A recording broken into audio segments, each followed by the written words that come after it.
Hello guys! Meron akong soup bones. Merong konting laman, mga litid-litid.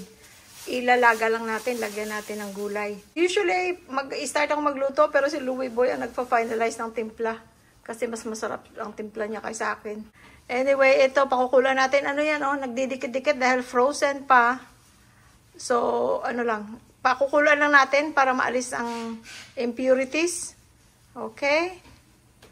I'll be back. See guys, ang daming dumi. So yung iba, diretso na silang laga, tapos inaalis na lang nila ito habang nagluluto. Nasa inyo kung ano ang style nyo. Pero kami, ayan, pinapakuluan muna namin. Yung iba, sabihin maalis ang lasa, hindi naman. Ganun pa rin yun. Tapos hindi naman ito napakatagal na laga. Pag lumabas na mga yan, huhugasan mo na bago mo iluto kung ano mang luto gusto mo. Okay guys, wala na tayong time para magpakulo sa stove. Pressure cooker na lang. Pero kahit anong paraan ang madali sa inyo, laga sa uling, sa kalan, sa stove, sa gas, kuryente, pressure cooker, whatever is easier. Ito wala lang akong time, kaya ito na lang gagawin ko. Ito na yung ating mga sangkap, Patatas, I put it in water para hindi mangitim. Tapos meron tayong napa cabbage. Lalagyan ko siguro ng cabbage din, yung regular na repolyo para dumami kasi mahilig kami sa gulay. Tapos ito, carrots, tapos sibuyas. Tapos ayan na ang buto-buto after na blanch na. Naalis na yung mga impurities, sinugasan ko. Ngayon, iluluto na natin.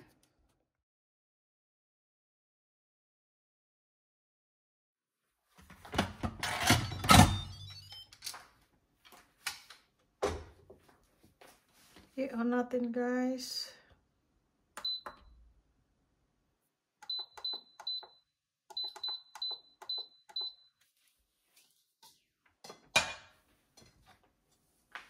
Hindi ko nalalagyan ng mantika guys kasi may fats naman na yung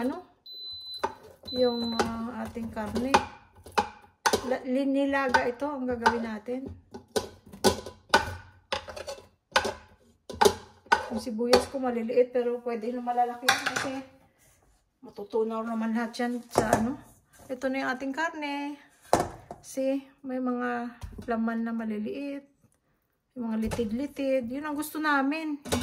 Yung mga buto-buto, ayan may laman.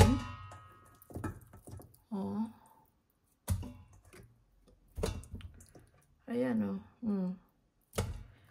Gusto namin yung inangat-ngat. So, ganyan lang guys. Lagyan natin itong beef broth cubes. Ako kahit na beef, minsan chicken nilalagay ko para mas malasa. Pero ito meron tayong beef. Yan ay ilalagay natin Lagyan na rin natin ng asin. Nagsinigang na kami nung a few weeks ago. So, ito naman nilaga naman. Mamaya na natin ipa-finalize ang ating ating ulam dito. Ito tubig. So pag nagpe-pressure cooker, 'di ba, yung amount or ang volume ng tubig or sabaw hindi na babawasan. So wag niyo masyadong damihan dahil kasi kung anong nilagay mong diyan, tubig, yun na. Hindi siya nababawasan kagaya ng pag niluluto niya sa stove na sumisingaw, di ba? Nag-evaporate. Ito hindi. Dagdagan pa natin ng tubig. Ayan. So, asin lang, broth cube ang nilagay ko. Mamaya, kung for example, gusto mo talaga mas marami pang sabaw, mamaya mo na lang idagdagan pag na-final na. So, ngayon, naka-on na yan, Nasaan na yung ating takip?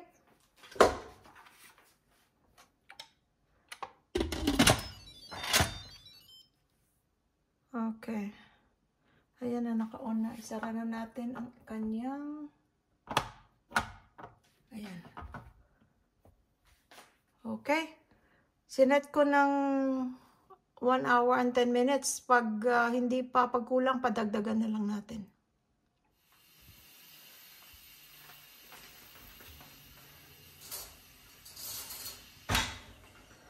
Hello guys, tingnan natin kung malambot na.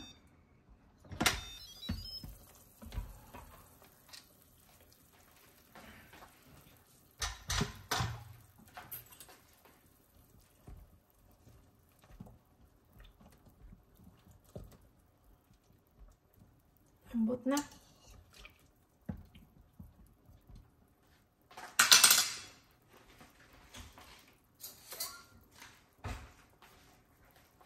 Tignan natin.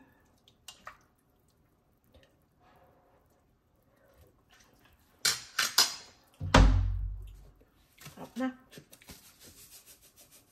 Ating asin.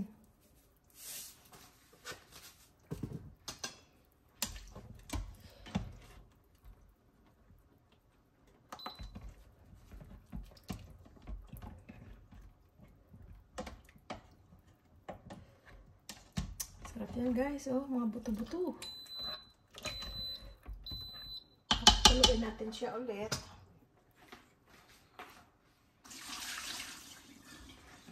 Lagay na natin ang ating patatas.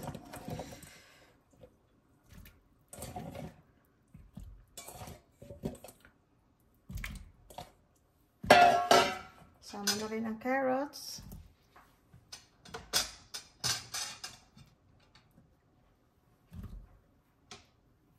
Sige, na-notice nyo yung sabaw na nilagay natin. Hindi yun nabawasan. Dahil kasi, pressure cook. So, kung ano ilalagay mong sabaw, yun na yun. Iwan natin ulit ng mga 5 minutes, 3 to 5 minutes.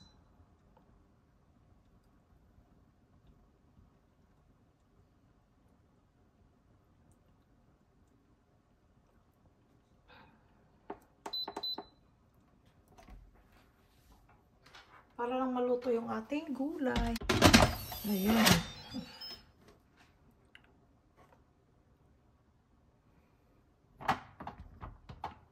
Five more minutes, guys. Ayan, guys. Pinapasingaw lang natin kasi hindi mo yan mabubuksan. Gustuhin mo man. Hindi mo mabubuksan kung ang pressure ay mataas pa. Pressurized pa siya.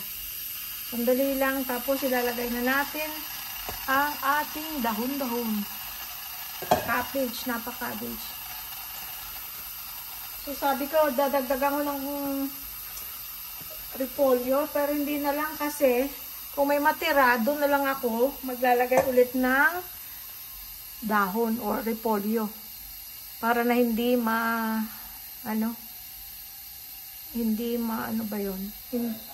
hindi malanta. Tingnan natin guys kung pwede na to. May konti pa. Ayan.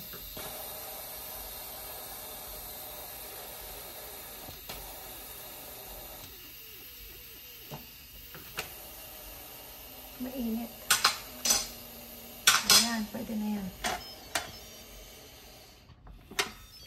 Ayan, kumukulo-kulo. Yan ang kanina ginawa natin yung quick release para mabuksan natin ng mas mabilis. Tingnan natin kung pwede na to, ha? Oh, pwede na. Lagay natin sa saute para mag-continue yung ano niya, init. Tsaka lagay natin tong napa cabbage. Mahilig din ba kayo sa gulay, guys? Mahilig kami sa gulay. Kaya lang, mas mabuti siguro kung nandyan na kami sa Pilipinas at ang mga gulay, mga fresh. Dito fresh din, kaya lang, malayo yung Asian store. Takpan na natin ng sandali, luto na yan. Tapos, meron na rin ako,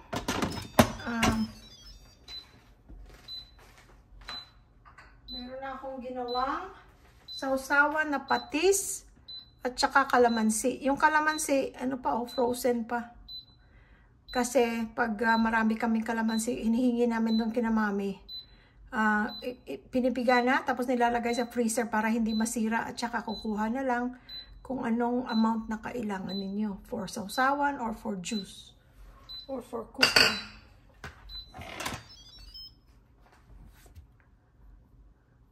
Sandali lang guys ha. Kukulo na yun. Ako, kumukulo. Patay na natin. Luto na yan. Unplug. Okay. Naka-unplug na siya pero grabe pa rin yung kulo niya, ano? Oh, hanapin na natin yung mga buto-buto. Ay, ang init. Ito sila lang. Mahaba. Oh, wow, wowie. Sorry, naririnig niya yata si Louie Boy. Nasa telepono, may kausap. Ay, bastos ka. Nahulog ang kalbo.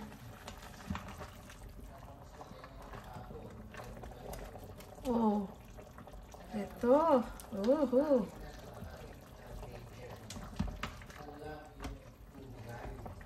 Okay. Guys, kain tayo guys. Ang sarap oh.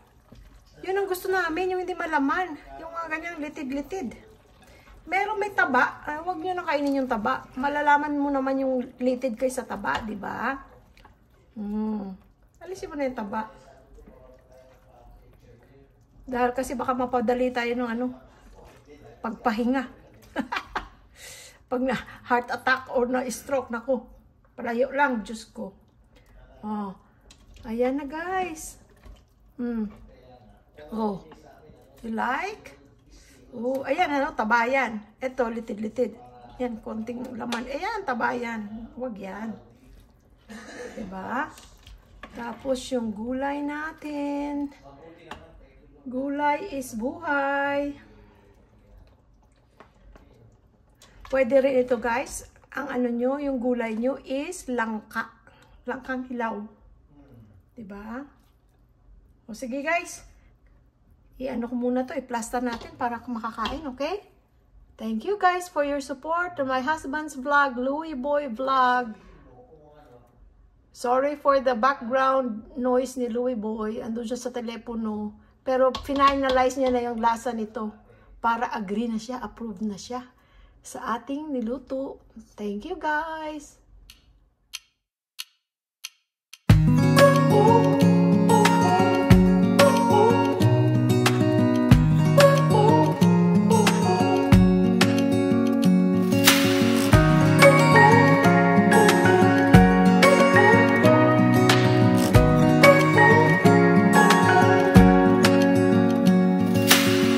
Searching for something that ain't lost.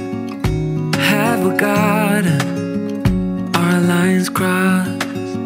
We're wasting time on stuff that doesn't really matter, while wishing for something better. I try to fix things that weren't broken, misunderstandings and words unspoken. We fall apart, and I won't dare to say, do you feel the same way? Maybe you don't wanna know, but you don't see what you have in front of you. Or maybe I'm not enough for you, so maybe I should go. If I had known from the start, this wouldn't have ended with broken hearts. Cause I don't wanna waste my time.